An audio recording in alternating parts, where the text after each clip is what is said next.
అరే ఏమిటివన్నీ?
నువ్వు శవాల దగ్గర ఉండు.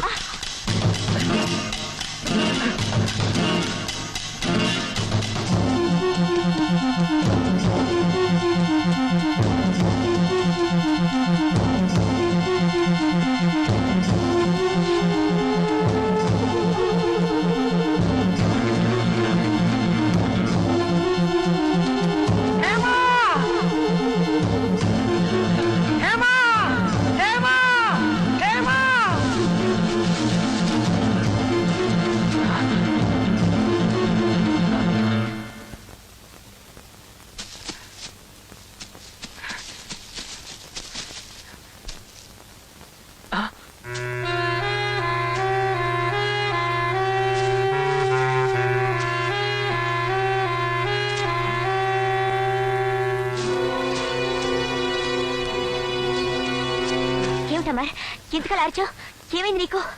ఏం లేదు హేమ, ఆ రాస్కల్ తెలివిగా చేసిన పని. పద, కమ్ ఆన్.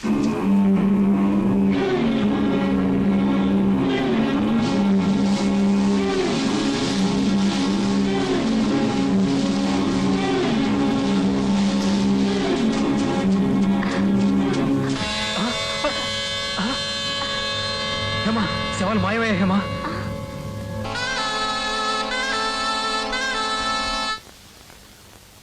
ఏంట్రా వీర్రాజు, ఏంటో ఉరుకులు పరుగులేంట్రా? ఎక్కడికైతే చిత్తం జీఎంస్ గారి ఇంటికండి, ఆడికి ఇచ్చొద్దామని. పళ్ళేంటి పచ్చిగా ఉన్నట్టున్నాయేంట్రా? పచ్చడి పళ్ళు కదండి, లోపల మగ్గే ఉంటాయండి. ఓహో, నాకు ఆ పక్కనే పనుంది, పదరాబాయ్. అమ్మయ్య, వంశీరు తిరగలేదు, బతికండి రా భగవంతుడా.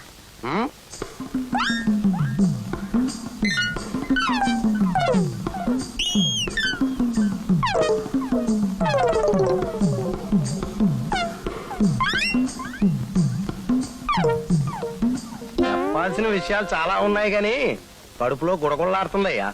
ఈ పూటకు నువ్వు వెళ్ళొచ్చాయి.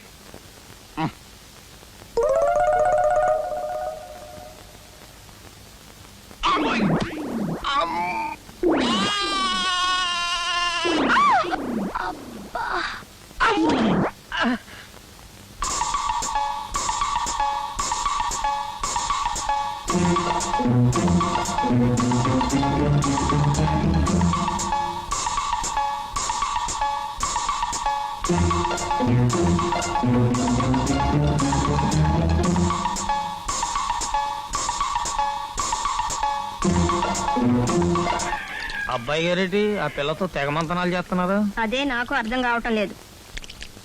రాత్రికి కొండా దీపం సిద్ధం చేసావా? కత్తి కూడా నూరి పెట్టాను. మనసు ఎక్కడ పెట్టుకుని పని చేస్తావే? బట్టలు పాడైనా పర్లేదు, బంగారం లాంటి బూట్లు పాడు చేసావు.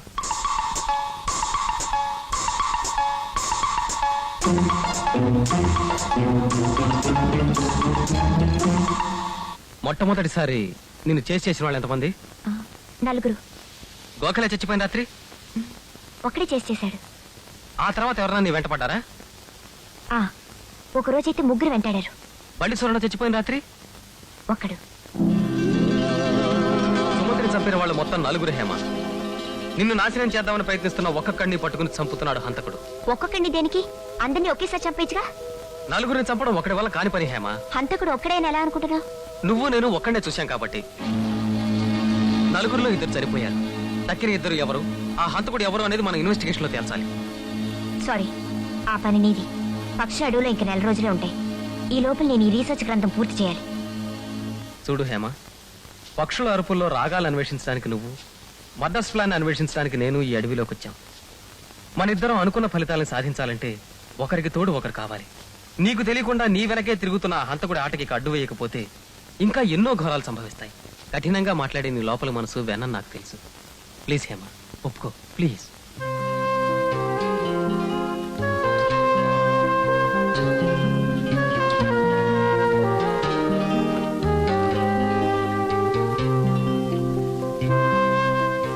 Thank you Hema.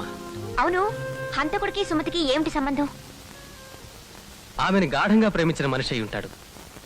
నాకు తెలిసి ఈ ప్రపంచంలో స్త్రీని గొప్పగా ప్రేమించే మనుషులు ఇద్దరే ఇద్దరు. ఒకడు ప్రియుడు, 2 తండ్రి.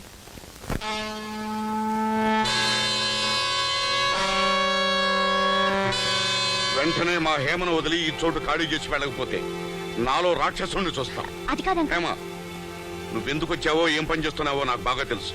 హత్యలని చావులని మా హేమను రెచ్చగొట్టి చేస్తున్న ఆమె పని పాడు చేయడం నేరం. హేమ, నీ పని పూర్తి చేయడానికే కొన్ని మృగాల బారి నుండి ఈమెను రక్షిస్తూ ఈమె ఆధారంతో కేసు ఇన్వెస్టిగేట్ చేయాలన్న నా ఆలోచన నేరం కాదు.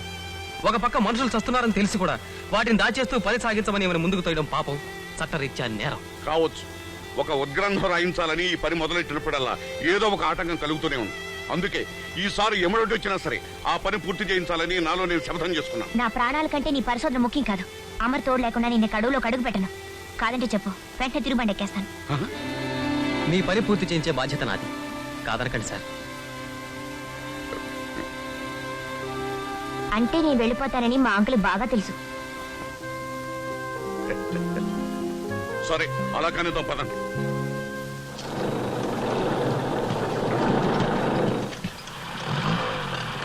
Hello Hema, hi. వస్తారా? సారీ, నేను టీ తోట వైపు వెళ్తున్నాను.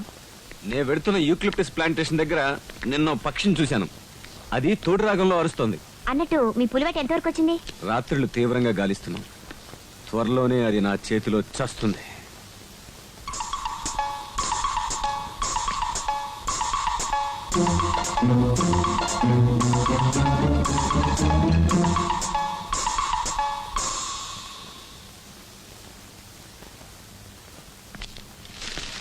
అయ్యో, చాలా ఇంపార్టెంట్ పేపర్స్ అండి. అరెరే.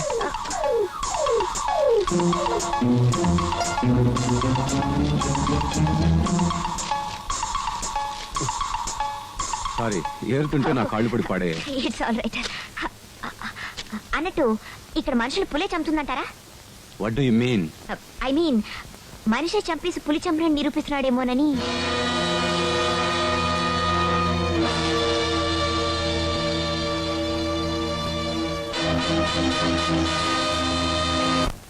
జేమ్సా? చచ్చా, అతను దేవుడమ్మా. మనిషి చంపి పుల్ల అన్నప్పుడు అదొకలా రియాక్ట్ అయ్యాడు అంకుల్. అతనిది అదొక రకమైన సైకాలజీ అమ్మా. ఒక్కోసారి పిల్లలు చూసినా ఎలుగును చూసినా ఏదోలా మారిపోతాడు. నిజానికి అతను దేవుడమ్మా. దుష్టుని దుర్మార్గుని పట్టుకుని మంచోడు అంటారేంటండి? నేనేం చేశాడా? నిన్న ఒకసారి మన జీపేమని దాని కొత్త టైర్లు అన్ని మార్చేసుకున్నాడు. అదేంటని అడగడానికి వాళ్ళ ఇంటికి వెళ్ళినో నేను లోపల గాజు సొప్పుడిని పరుగుని వచ్చేసాను. ఆడిదేవుడు ఏంటండి, సైతాను. టైర్లు మార్చుకోమంది నేను. ఆ?